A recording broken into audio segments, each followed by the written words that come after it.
जय हिंद दोस्तों, आपका अपना चैनल अमनीश एजुकेशन में स्वागत है। BA first year second semester का जो मध्यकालीन इतिहास का HIS 104 का पेपर होने वाला है, जो कि 1206 से 1526 AD तक के महत्वपूर्ण प्रश्नों को सम्मिलित किया हूं इस वीडियो में। और यह वीडियो आप इन तक जरूर देखिएगा। इस वीडियो में बहुत महत्वपूर्ण प्रश्नों को लेकर के आया हूँ। आइए हम लोग अपने टॉपिक पे चलते हैं। पहला प्रश्न देखेंगे कि दिल्ली का वह कौन सुल्तान था जो युद्ध क्षेत्र में लड़ता हुआ मारा गया था। वह इब्राहिम लोदी सुल्तान था। भारत में मुगल शासक बनने पर जहीर उद्दीन मोहम्मद ने नाम रखा था बाबर नाम रखा था। मध्यकालीन भारत में किसने पहली बार तोपों का इस्तेमाल किया था। बाबर ने किया था। मध्यकालीन इतिहास में पहली बार जो तोपों का इस्तेमाल किया था वह बाबर ने किया था। शिवाजी के समसामयिक मराठा संत का क्या नाम था। संत तुकाराम नाम था। किस तुर्की शासक ने भारत में 1000 और 1026 ईस्वी के बीच में 17 बार आक्रमण किया था। महमूद गजनवी। महमूद गजनवी तुर्की शासक ने भारत में 1000 और 1026 ईस्वी के बीच में 17 बार आक्रमण किया था। किस शासक का एक अष्टभुजी मकबरा है। सिकंदर लोदी शासक का अष्टभुजी मकबरा है। सल्तनतकालीन शासकों में सबसे अधिक समय तक शासन करने वाला सुल्तान था फिरोज तुगलक। मोहम्मद बिन तुगलक द्वारा चीन भेजा गया राजदूत था इब्न बतूता। मोहम्मद बिन तुगलक द्वारा जो चीन भेजा गया जो राजदूत था उसका नाम क्या था। इब्न बतूता नाम था। महमूद गजनवी ने किस प्रसिद्ध मंदिर पर धावा बोला था। महमूद गजनवी ने गुजरात में काठियावाड़ जिले में जो स्थित था उसमें महमूद गजनवी ने सोमनाथ के मंदिर पर प्रसिद्ध मंदिर पर धावा बोला था। महमूद गजनवी के साथ भारत आने वाला मध्य एशिया का प्रसिद्ध इतिहासकार अल-बरूनी था। किताब उल हिंद रचना के प्रसिद्ध लेखक का क्या नाम। मिन्हाज उस सिराज। तराइन की पहली युद्ध किस वर्ष में लड़ा गया। देखिए, जो तराइन की पहली युद्ध है वह 1191 ईस्वी वर्ष में लड़ा गया था। सुल्तान पढ़ने के पूर्व अलाउद्दीन खिलजी द्वारा जीता गया देवगिरी था। वह मुस्लिम शासक जिसने सिकंदर असानी को उपाधि धारण की थी वह कौन था। वह अलाउद्दीन खिलजी शासक था। दीवान और मुस्तकराज विभाग की स्थापना अलाउद्दीन खिलजी ने की थी। दीवान और वकूक की स्थापना की गई थी जलाउद्दीन खिलजी के द्वारा की गई थी। इनाम भूमि किसे दिया जाता है। इनाम भूमि विद्वान व धार्मिक व्यक्ति को दिया जाता है। रतन नाम के हिंदू को किसके शासनकाल में राजस्व अधिकारी के रूप में नियुक्त किया गया था। मोहम्मद बिन तुगलक। रतन नाम के हिंदू मोहम्मद बिन तुगलक शासनकाल में राजस्व अधिकारी के रूप में नियुक्त किया गया था। किसको। रतन नाम को। मोहम्मद बिन तुगलक के समय में स्थापित दीवान और अमीर को ही किस विभाग से संबंधित था। वह आपका कृषि विभाग से संबंधित था। तबकात और नासरी का लेखक कौन है। तबकात और नासरी का जो लेखक है मिन्हाज उस सिराज।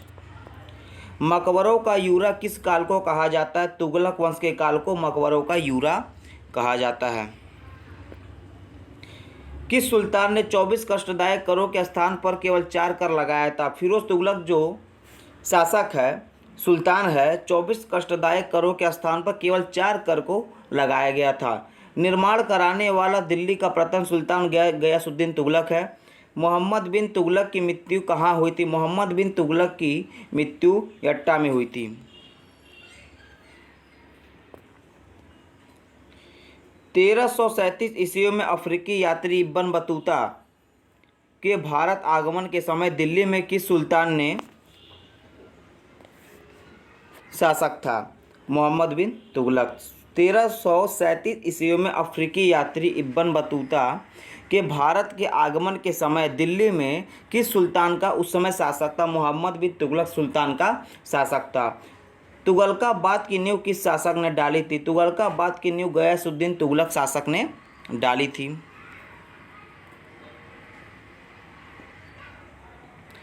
बाबर ने काबुल में चांदी का सिक्का किस नाम से बनवाया था। बाबर ने काबुल में चांदी का सिक्का शाहरुख के नाम से बनवाया था। नेक्स्ट प्रश्न। किस युद्ध में बाबर ने जिहाद का नारा दिया और गाजी की उपाधि धारण की थी? खानवा के युद्ध में बाबर ने जिहाद का नारा दिया और गाजी की उपाधि को धारण किया था। मुगल काल की राजभाषा क्या थी? मुगल काल की राजभाषा फारसी थी। मुगल प्रशासन में मुहतसिब था। लोक लोक आचरण अधिकारी होगा यहाँ पे थोड़ा मिस्टेक हो गया, लोक आचरण अधिकारी होगा। मुगल प्रशासन में मुहतसिब था लोक आचरण अधिकारी। भूमि मापने के लिए गज अ बाबरी मापक का प्रयोग किसने किया था? बाबर ने किया था। भूमि मापने के लिए गज अ बाबरी मापक का प्रयोग बाबर ने किया था।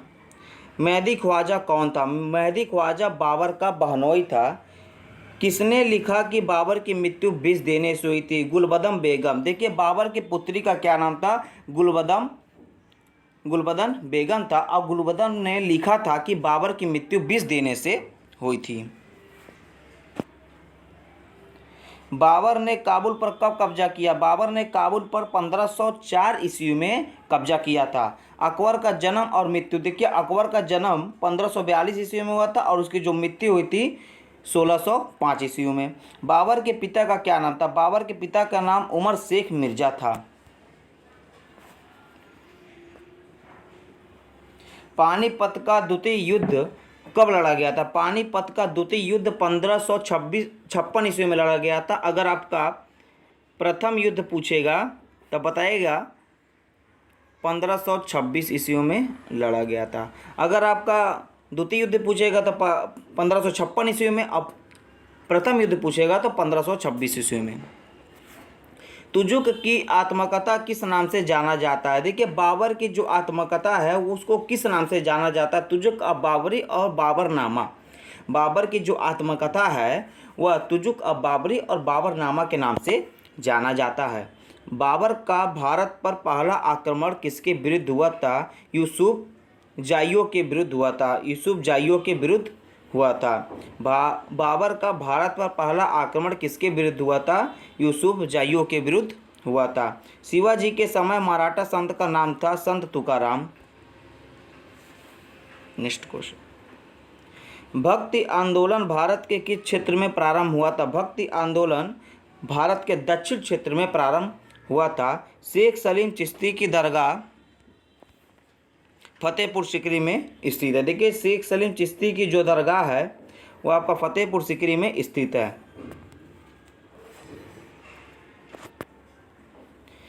किस सूफी संत ने कहा दिल्ली अभी दूर है? निजामुद्दीन औलिया। देखिए, निजामुद्दीन औलिया सूफी संत ने कहा कि दिल्ली अभी दूरस्थ था, दिल्ली अभी दूर है। चैतन्य महाप्रभु किस संप्रदाय से जुड़े हुए थे? चैतन्य महाप्रभु गौड़ी संप्रदाय से जुड़े थे। मोस्ट इंपॉर्टेंट प्रश्न है, कई बार पूछा गया है। चैतन्य महाप्रभु किस संप्रदाय से जुड़े हुए थे? चैतन्य महाप्रभु गौड़ी संप्रदाय से जुड़े हुए थे। अष्टछाप की स्थापना किसके द्वारा की गई थी? अष्टछाप की स्थापना आचार्य विठलनाथ के द्वारा की गई थी।